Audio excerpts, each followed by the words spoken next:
Guys, nandito si kaibigan. Kaibigan, bakit po ano po nakikita po ninyo kay Ma'am Sara Duterte?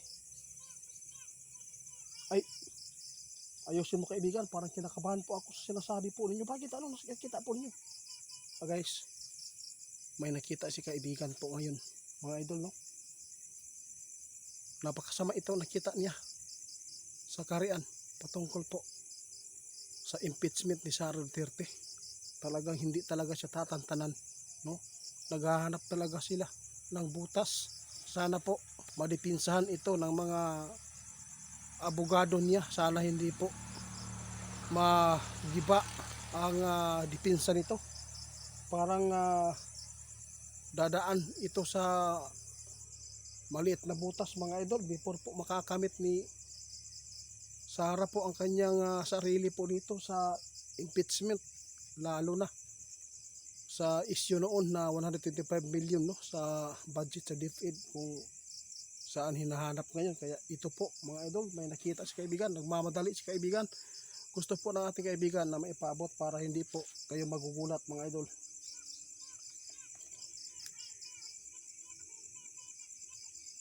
Bakit po?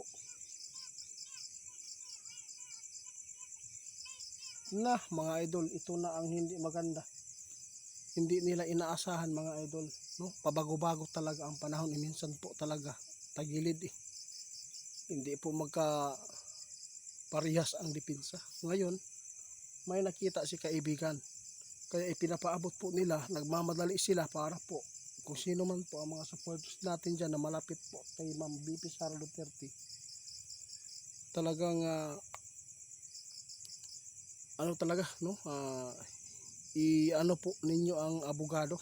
Kailangan talaga daw na maganda po ang dipinsa. Kung mahihina ang mga abogado dito, ang sasalo dito sa kabila, yung mga issue na ibabato, kung hindi po maganda po ang sagot dito, pag naubusan ito ng sagot, sigurado mga idol, mahihirapan silang bumangon dito. Ito ang nakita ng ating kaibigan. Oo, tama ka, hindi naman po ako abogado, mga idol, kaya nahihirapan din tayo paliwanag sa inyo. Dahil si kaibigan mismo ang nagpaahayag lang sa atin na nakita nila ang kalagayan po sa impeachment ni Sara Duterte. Talagang hindi po daw tatantanan hanggat matagilid ito, no? Parang medyo masama ngayon ang balita mo, kaibigan. Nung isang buwan, sinabi po ninyo hindi ba tatablan?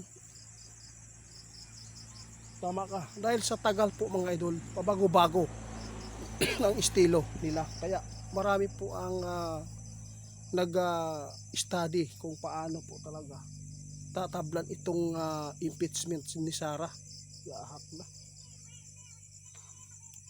Ito po sabi ng ating kaibigan Ma'am Sara, mayroon tinuro si kaibigan ngayon, no? Sabi ng ating kaibigan, huwag ka lang matakot, basta wala kang ginagawang masama. Yon, kaibigan, tama ka. Sinabi natin, kaibigan, kapag mayroon kang ginawang masama, kung tulad ka sa kanila, talagang hindi ka madidipinsahan po kahit gaano pa yan katalino ang abogado mo kung mayroon kang kasalanan na ginawa. Pero kung wala kang ginawa, kahit tagilid ka pa dyan, kahit ano pa ang ibabato nila, basta walang katotohanan po ang mga pinagsasabi nila, asahan mo, ikaw ay magiging presidente sa Pilipinas. Sabi natin, kaibigan. Oo, kahit i-deny mo man kung mayroon kang ginagawa, mga idol, talagang ihahayag ka. Oo, kung mayroon kang ginagawa, kahit takipan mo man yan, kung mayroon kang ginagawa, sabi ng ating kaibigan, talagang mahahabol ka. Tama. Sana po hinahabol din po nila ang bilyon na nakuha ng flood control. Kunti lang yung nasa kay Sara eh. Tapos walang mga ebidensya na matibay. ang hindi maganda dito, yung kuwa na magbigay po ng nung tawag total dito sa pera na yun ang problema kung pa usab-usab mga idol. Ito hindi maganda po ang madidipinsa ng abogado ni Ma'am Sara dito kung hindi po magkukonsign. Basta mga idol, ito lang masabi ko. Nakita ng ating kaibigan, kaya agad si kaibigan pumunta dito. Nakita niya na mayroon pang madadaanan si Ma'am Sara, no? Malit na butas po ang kanyang madadaanan hanggat makuha niya ang katarungan. Pero kung may labag kang ginawa, sabi ng ating kaibigan, hindi ka umamin, hindi ka magpakita sa Senado, sa hearing, kung mayroon kang talagang ginawa, hindi ka talaga maprotektahan po ng panahon. Ito ang hula ng ating kaibigan. Kung wala kang ginawa, kahit patulog-tulog ka lang dyan, no? Kahit maiipit pa ang abogado mo, basta wala kang kasalanan, yun po magandang panglaban mo. Tama ka. Sabi natin kaibigan, kung may ginawa ka, kunti lang. Kung ikumpara mo dito sa mga nagtutugis sa'yo, na mas malaki pa ang kanilang pangluloko, sigurado, ikaw pa rin po ang posibleng mananaig po sa kaso nito. Yun po ang hula ng ating kaibigan, no? Grabe mga idol, sinabi ni Linyo. Ito, nag-alala po ako kaya nandito ako sa inyo. Gusto ko maipaabot po ang aming nakikita sa aming kaharian. Nakita namin pangalan ni Sara dito. May impormasyon patungkol sa kanyang kalagayan. Nadadaan po siya sa maliit na butas dahil sa impeachment.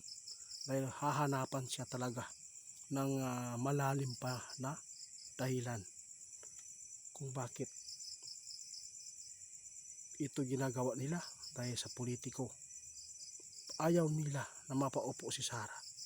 Kasi pag naupo si Sara, maraming mapupunta sa tangkungan mga idol. Kaya humahanap sila ng mga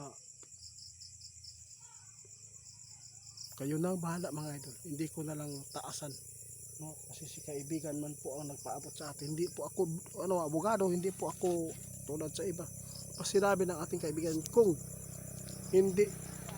mabago-bago daw ang total o anuman po ang hawak ng kuwa dito sa budget na kuha ni Sara, yun po, mahihirapan po ang abogado kahit matalino pa. Mahirapan po sa pagdipinsa kung pabago-bago.